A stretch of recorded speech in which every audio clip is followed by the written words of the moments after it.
And thanks for staying with us, everyone. First up, the Institute of Statistical, Social and Economic Research, ISER, has partly attributed the free fall of the local currency to the lack of a vibrant industrial sector. According to Head of Statistics and Survey Division, Professor Charles Aka, the creation of manufacturing and industrial hubs in selected regions of the country will increase exports and further boost foreign exchange inflows. He made this known at the launch of the National Dissemination and Policy Forum on Special Economic Zones. Rationale of the National Dissemination and Policy Forum on Special Economic Zones is to evaluate the implication of special economic zones and quantify the effect of similar policies pursued by developing countries with a focus on both economic efficiency and inequality. The report highlighted the special economic zone's positive impact on household welfare, with employees of the firms enjoying relatively higher wages. It also noted that female CEOs in economic zones significantly influence innovation in both product and process development as compared to female CEOs whose companies are not cited in similar zones. Professor Charles Aka is the head of Statistics and Survey Division at ISER. He blames the country's minimal efforts at driving industrialization as a major reason for the free fall of the city. Industrialization is the key for Ghana's transformation, for creating jobs, for gaining more revenue, foreign currency to stabilize the city. I mean, the reason why the city is misbehaving is partly because we have very little foreign currency, dollars. You get dollars more not from IMF, but from exporting. And you get more when you export finished and processed goods. So manufacturing is key. There's no country that has industrialized or become prosperous without industrialization. He called for a review of the free zones policy to include SMEs. We have had a special zone since 1996-97, and still we have less than 200 firms that are registered with the Ghana Free Zone. So it means that something is wrong somewhere. And we found that some firms are not aware. Some of them too, which are more small, medium enterprises, Ghanaian owned, they feel excluded because one of the conditions of becoming part of the Free Zone is that you must export 70% of your output. Few of our Ghanaian small micro enterprises able to export even 30%. So it means that they cannot take advantage of the location of the tax incentive. Chief Executive of the Ghana Free Zones Authority highlighted some of the benefits of special economic zones. We've managed to move employment from about 29,000 in just 3 years ago in 2020 to about 35,000, an increase of almost 6,000, considering the fact that it's 35,000 and about 800. If we're looking at capital investment, for example, we're looking at a movement from about 114 to about $143 million. Even if we're looking at export revenue, for example, we're looking at an increase of $200 million within 3 years.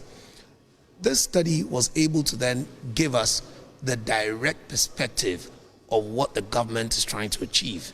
The report, titled Special Economic Zones in Ghana, a Force for Good to Reduce Inequality, was funded by the Swiss Central Bank and Volkswagen Foundation through the Kyle Institute for the World Economy and the Institute of Statistical, Social and Economic Research, ISER.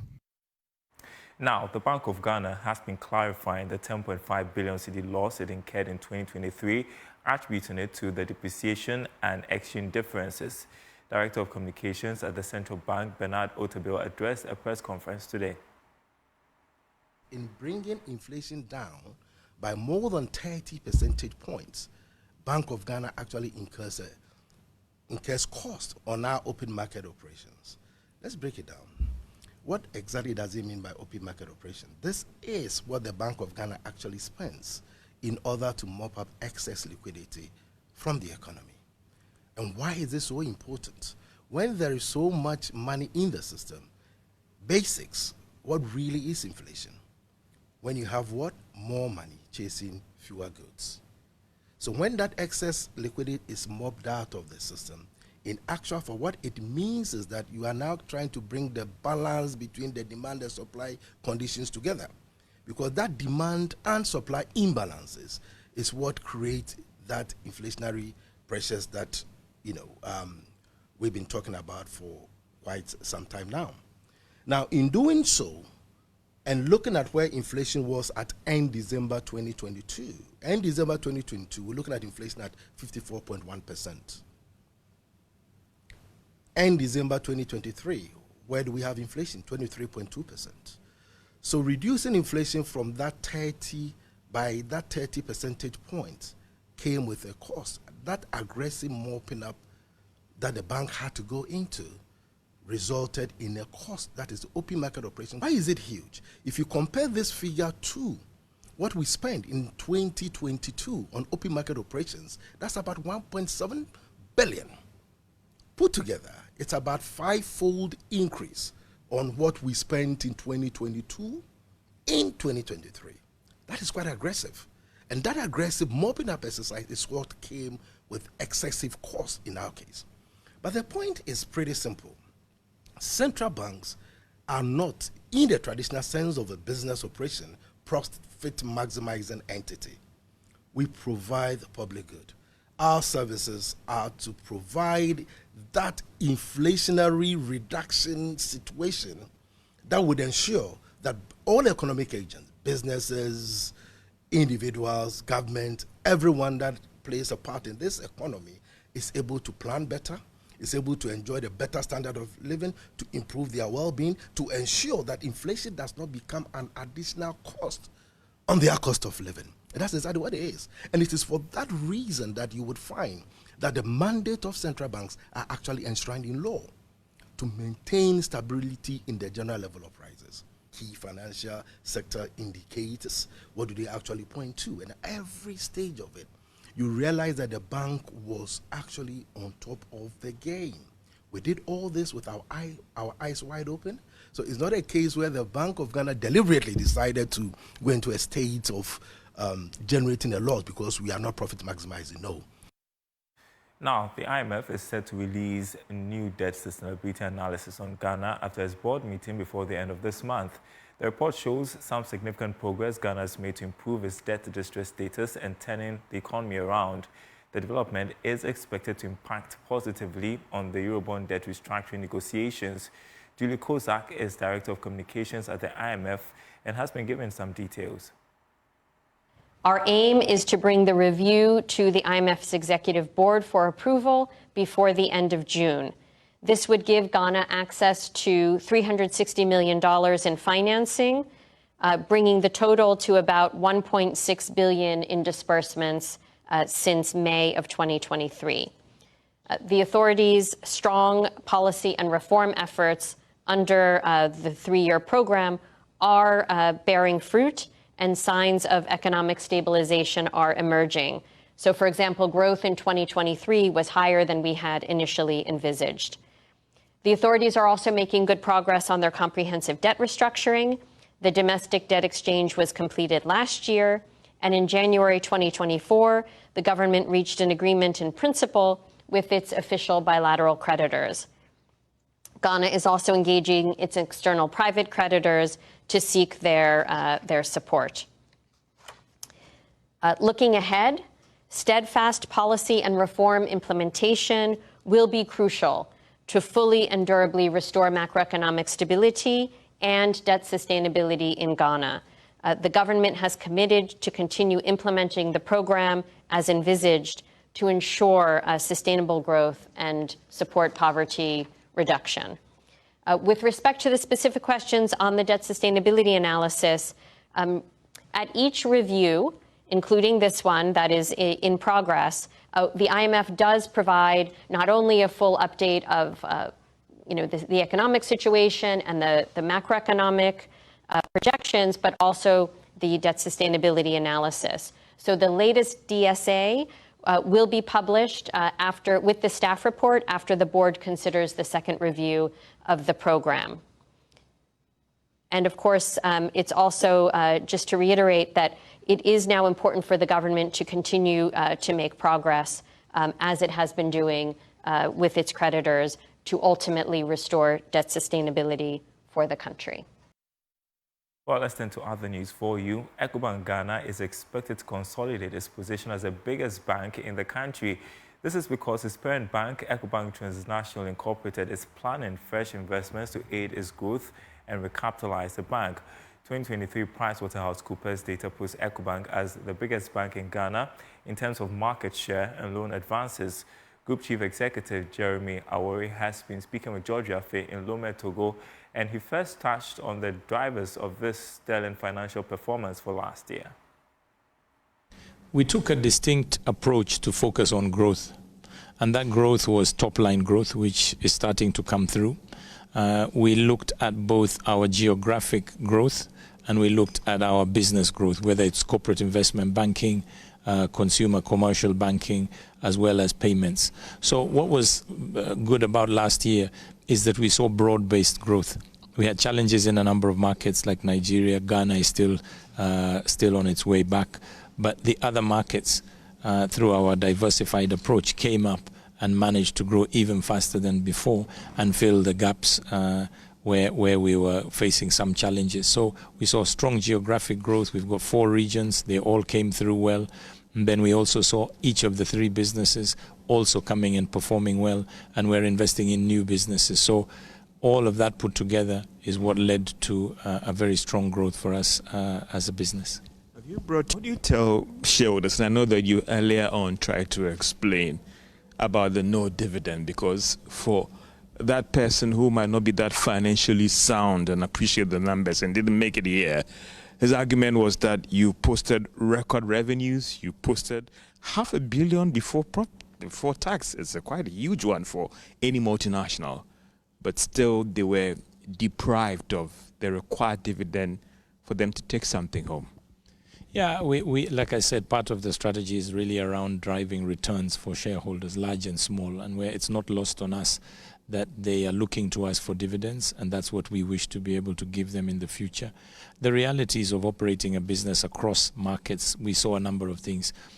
Right through from COVID into last year, some of the regulators insisted that we retain profits, and the way that we pay profits for our shareholders is upstreaming those profits. So we take the dividend from an affiliate in a country and then we pass that to ETI, and those dividends that we get from countries are what we pay out to our shareholders. So a number of countries were conservative because they weren't sure about the macroeconomic environment and they wanted us to retain that capital. The markets aren't fully settled yet, and it's important that we give ourselves the best chance of being able to perform in the future. So the board deliberated, it looked at the facts, and we made the difficult decision to say that we will not pay dividends on this particular occasion, but we are working towards resuming dividends as soon as possible. In your speech, you gave some conditions as when the earnings contributions from the subsidiaries improve, and if that should improve from next year, are you going to see a possible resumption, or it is still early days yet? It's very difficult to predict the economic fortunes and macroeconomic situation. When we started this year, we did not know we were going to have the Israel-Gaza situation, right? Last year, we didn't know we were going to have Russia-Ukraine and the implications that had. So I think there are many factors that affect the macroeconomic situation. So what the board is just saying is that if we drive up our performance and we're generating enough profit that we can pay back in form of dividends to our investors, of course we will do that. We're looking to really embed and deliver on our strategy, and that's really what's of focus. So it's early for us to say what is going to happen this time next year, because we don't know necessarily what conditions might exist at that point in time. As you try and wrap up on this interview, too quick one. The bit about Ghana, you mentioned in your statement about how the domestic direction program has impacted on the operations. What is the strategy going forward to make sure that it still maintains its position as a huge contributor to the group, and what are you going to do to the unit? Yeah, I mean, we know it's been a difficult situation in Ghana. They're still finalizing on the Eurobond matter. So when that gets closed off, then that will obviously allow focus on other things. We remain committed really to playing our role as a leading bank within the Ghana economy. We're looking at how we can grow that business, diversify that business, and that's what we're focusing in on with the partners, customers, and clients within Ghana. So we still see opportunities. We're medium to long-term bullish on it, and we continue to invest in that business. Well, welcome back to Business Live. The National Pensions Regulatory Authority has revealed that it has taken steps to scrutinize operations and investments of the State Pension Trust, SSNIT. This is part of measures being implemented to ensure its sustainability. The regulator is, however, ruling out the collapse of the scheme in 12 years as projected by the International Labour Organization. John Quinimbro is Chief Executive of the authority. He has been speaking on PM Express Business Edition. They are doing their very best. They have an investment. Yes, all professionals in the actuaries, investment division and analysts and all that are there. Yes, it is a defined benefit scheme, and they've actually done several investments. Some of them, of course, are not giving the necessary benefits, returns, as you would all have wanted. But reality is that if investment risk you cannot actually hedge against, you can only try and do your very best. We would need to. We have given them a policy. We have worked with SSNIT to come up with a broad policy by law.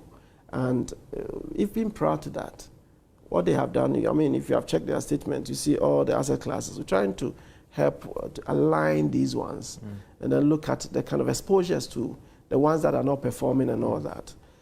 To be able to unleash some kind of, freshness of, life into the financial sustainability of the scheme.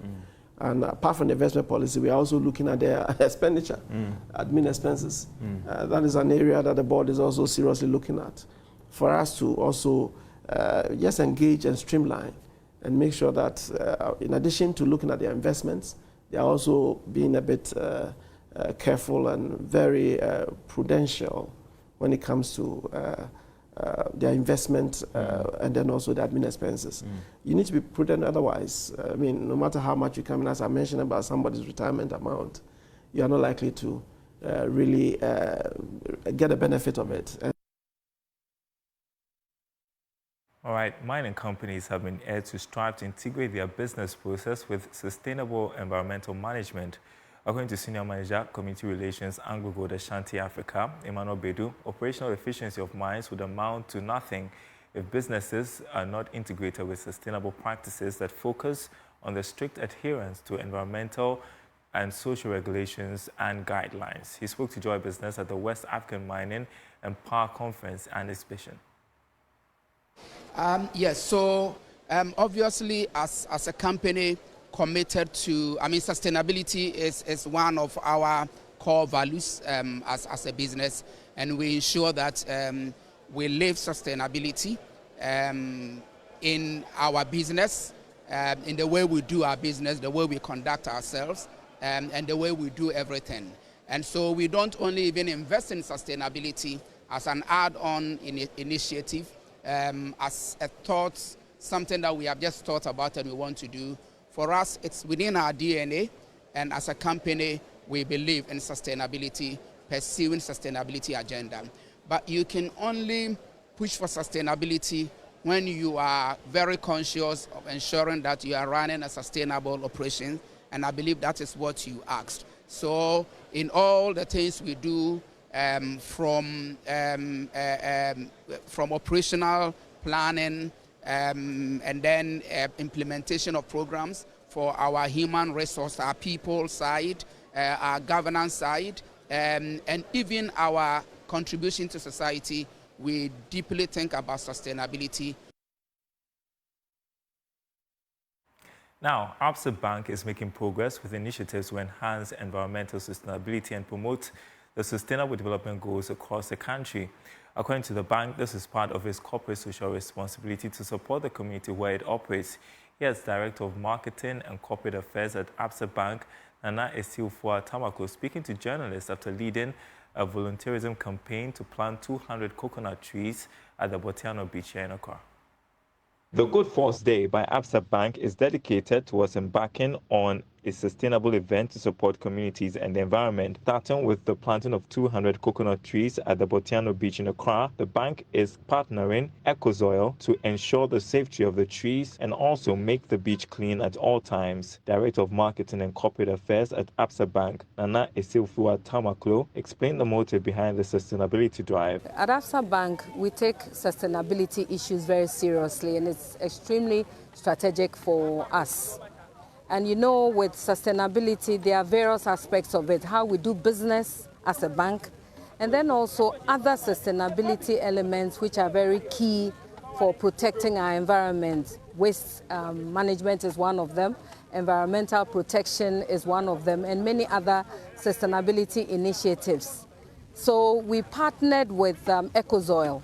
And if you know a little bit about Ecosoil, this is an area that they've built expertise in. We are bankers, but because we want to invest in supporting our environment and also making an impact in the communities in which we operate, we partnered with Ecosoil so we can undertake this project. General Manager of Ecosoil, Abita Odame Nyate, applauded the initiative and called for more support to preserve the environment. So we are calling now to other communities, especially in Accra, where the traditional authorities have to also rise and support both government and private organizations and entities like Absa and Ecosoil to ensure that our beaches are clean. And we believe that the planting of these 200 trees is just the starting of something big, where we hope to even plant more trees in the coming years to help mitigate the effects of climate change that we see around. Absa Bank is hoping to plant about 10,000 trees across the country as part of the sustainability initiative. And that's Business Live. You can read more stories on our website, myjoyonline.com/business, including NPR reviles swift action on ILO report, concerns over SSNIT. Also, Ecobank Group Chief Executive Jeremy Awori defends dividend freeze despite record revenue. myjoyonline.com/business. Enjoy your weekend.